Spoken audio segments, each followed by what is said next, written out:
Krunal seller, Surat મહાનગરપાલિકા corporator. આજે શું રજૂઆત કરી અને કોને કોને રજૂઆત કરી?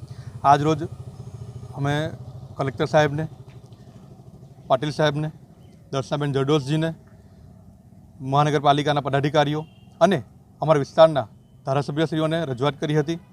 રજૂઆત એ હતી કે સ્કંદ પુરાણ, કે જે પુરાણોમાંનું એક પુરાણ છે, જેના રચયિતા વેદવ્યાસજી છે, તેમના સ્કંદ પુરાણના અવંતિકા ખંડમાં તાપી પુરાણ, કે જે તાપી મહાત્મા તરીકે ઓળખાય છે, તે પુરાણમાં 67મા અધ્યાયમાં ઉલ્લેખ છે કે વારી તાપિયાની પશ્ચિમે, કે જ્યાં કુરુ રાજાએ તપ કર્યું હતું, તે જગ્યા કુરુક્ષેત્ર કહેવાય છે। એટલે અમારી કલેક્ટર સાહેબ અને અન્ય મહાનુભાવોને રજૂઆત હતી કે આ જે ભૂમિ છે તેનું નામ જહાંગીરપુરા અને જંગીરાબાદ છે, તેનું નામ મૂળ નામ એટલે કે જહાંગીરપુરા વિસ્તારનું નામ કુરુક્ષેત્ર અને જંગીરાબાદ વિસ્તારનું નામ કુરુધામ કરવામાં આવે। અચ્છા, આ તમને કઈ રીતે ખબર પડી અને કોને તમારે જાણ કરી? તમને કઈ રીતે ખબર પડી અને કોને જાણ કરી? ઘણા સમયથી આ વિસ્તારના લોકોની અને વડીલોની ખાસ કરીને માંગણી હતી કે આ નામ બદલવામાં આવે। એનું કારણ એ છે કે આ વિસ્તારનું જે નામ છે જહાંગીરપુરા અને જંગીરાબાદ, તે નામને અને આ વિસ્તારને કોઈ લેવા દેવા છે નથી।